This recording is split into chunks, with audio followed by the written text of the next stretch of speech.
بە ناوی خوای بەخشەندە و میهرەبان بینەرانی بەڕێز، هیوادارم تاعات و عیبادەتی گشت لایەکتان قبوڵی خۆی ڕەبیلعالەمین وێت. لە هەڵقەی 16ی ڕێوڕەسمی شارستانیا گەیشتینەوە خزمەتتان، هیوادارم هاوڕێیمان بکەن. ئەمجار یەکێکی تر لە مافەکانی مناڵەکان کە ئامادەی ژیانی شارستانیانەکات ئەیخێنە بەرچاو، ئەویش مافی عزەتی نەفسی مناڵەکانە. گوتە شاعیرێکی ئەڵمانیە ئێژێت ئەگەر دەوڵەمەند نییەی غەم مەخۆ، زۆر کەس بەبێ پووڵ یا بەبێ دەوڵەمەنی باش ژیانەکەن. ئەگەر بەرزترین پیاوی عالەم نییەی غەم مەخۆ، زۆر کەسێک بەرز نین و باشیش زندگیەکەن. بە هەر ئەم بەرە ئەچواتە بەرەوە ئەگەر بەرزترین نیت، دەوڵەمەندترین، دەسەڵاتترین نیت و چی و چی، کە هەر ژیان ئەکرێت بێ ئەوە سەرترین ئینسانوی. بەڵام ئەگەر عیزەتی نەفس نییە، چیت بۆ ماوەسۆ، واقعەن ژیانکردن بۆ تۆ زۆر سەختە. مناڵەکانی ئێمە وەختێ تێنە دنیا تەنانەت ناوی خۆیچیان نازانن، فەرهەنگ و زوانی خۆیچیان نازانن. وردە وردە ئێمەیان کەینە خاوەنی ناو، خاوەنی فەرهەنگ، خاوەنی زوان، خاوەنی زێد و مەکان و کەمەکەمە ئەخلاق و شەهروەندیان قەرارە پێ فێر بکەین. یەکێ لەو چتانە هەر کەسێک بۆ مناڵەکەی ڕۆژێک ئەشێ حەول بدا تەهیەی بکە ناوە. ناوی هەر ئینسانێک خولاسەی ئارەزۆکان، خەونەکان، خاترەکان، باوەڕەکان و باشترین سەحنەکانی ژیانی بەشەرێکە کە لە کەلیمەیەکە خۆی نوێنی. یعنی باوەڕم نییە ئینسانێک وەختێک ناوی مناڵەکەی ئەنا، ئەو ناوە لە هەموو شتێکی ئەو سەردەمە بۆ ئەو شیرینتر و خۆشتر نەوێ. و شاید بێژن کام کەلیمە زۆر حەز لێەکەی، ئەو کەلیمەوێتە کە ئیکاتە ناوی مناڵەکەی. بەڵام ناو کافی نییە. ئێسم خاندی ڕۆ مسەما ڕابجوو، مەح ببالادان نەدەر ئابجوو. شەب نەگەردەد ڕۆشن ئەز ئسم چراغ، نامە فەروەردین نەیارەد گول بە باغ.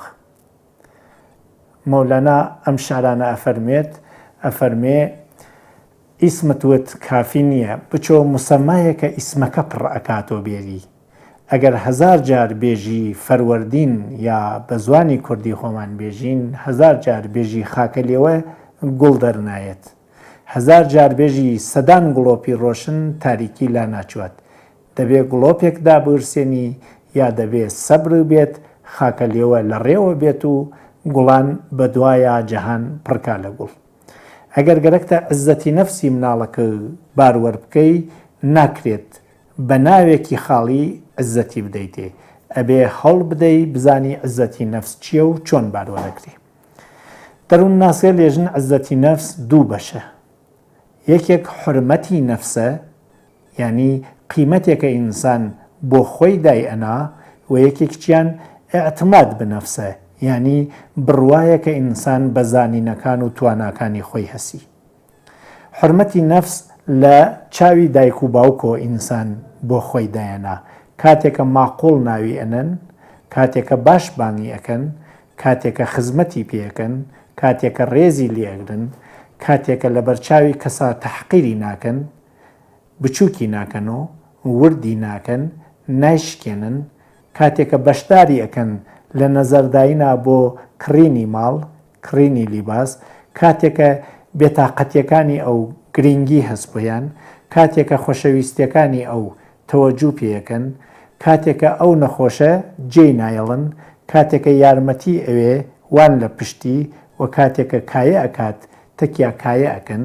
و هەروە لە هەڵقەی پێشوا وتمان بۆ مراقبەت لە خۆی ڕاهنمایی ئەکەن، و بۆ سڵامەتی دەستگیری ئەکەن، و بۆ بەرزبوونەوە وان لە تەکیا ئەو کەسە حسی عزەتی نەفس دەسەدا پێی، کە لێرە بەشی حورمەتی نەفسەکەی پڕڕەنەوێتەوە.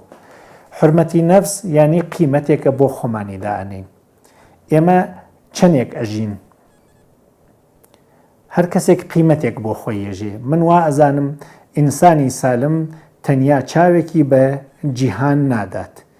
یەک قاچی حازر نییە بدا بیبڕن و دەیان سەیارەی گران قیمەتی بدەنی. ئەگەر وابوو قیمەتی قاچەکانی خۆی زانیوێ. بەڵام لەکوێ ئێمە ئەزانین ئینسانێک قیمەتی قاچی خۆی زانیە کاتێک بە ڕێگەی ناڕەوا ناچووە تا دەیکەن بیشکێنن. کەی ئەزانین ئینسانێک قیمەتی چاوی خۆی زانیە کاتێک بە چاوی کارێک ناکات تف بکەنە ناوچاوی و سەرشۆڕی بکەن. ئەوەسە مەولانا لە جێگەیەکی ترا فەرمێت هەرکە و ئەرزان خەرد ئەرزان دەهات گەوهەری تفلی بە قورسی نان دەهات.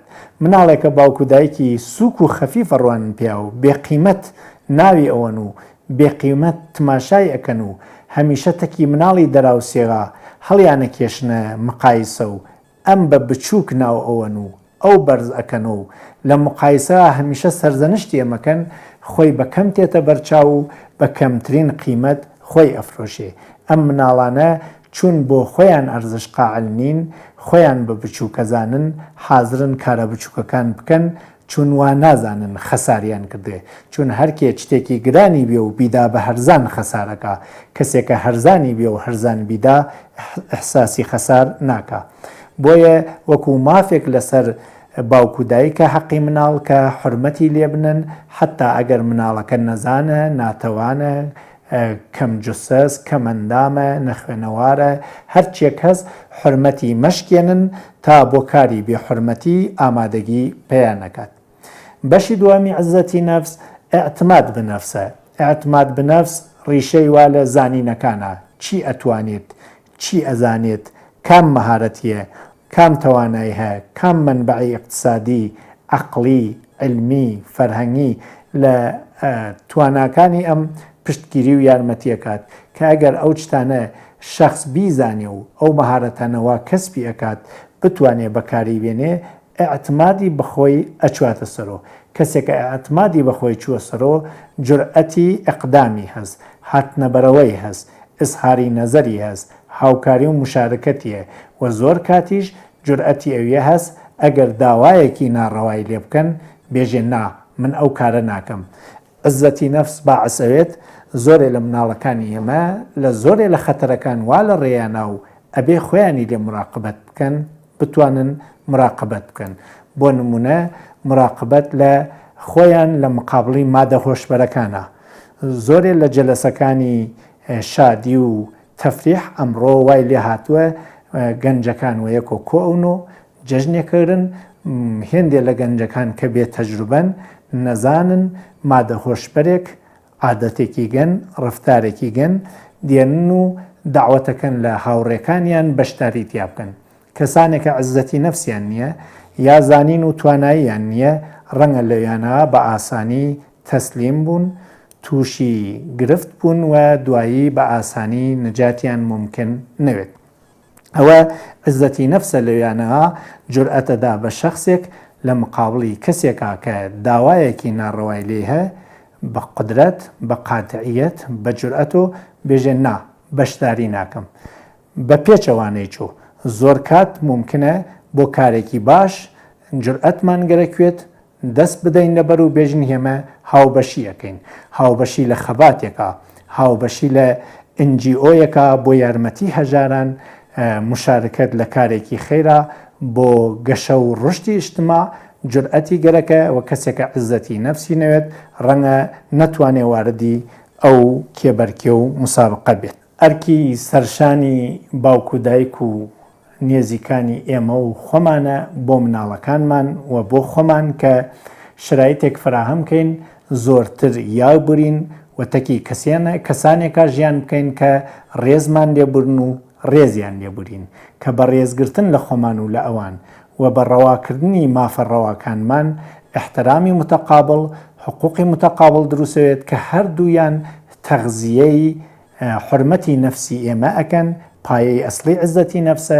و لەو لای چۆ بەشداری بکەین لە یاوگرتنە حتا ئەتوانین یاوبورین دانشجوویەکی مادامولعومروین بۆ فێربوون کە فێربوون و زانین عزەتی نەفسی ئێمە بۆ وەسیلەی ئەعتمادی بەنەفس تەقویە دەکات.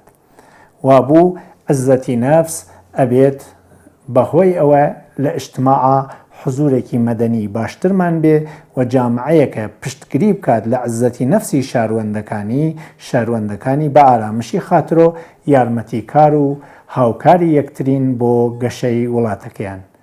هیوادارم وڵاتی ئێمە ڕۆژ بە ڕۆژ ڕوو لە گەشە بێت. وەسەلام عەلەیکم وەڕەحمەتوڵڵاهی وبەرەکاتوه.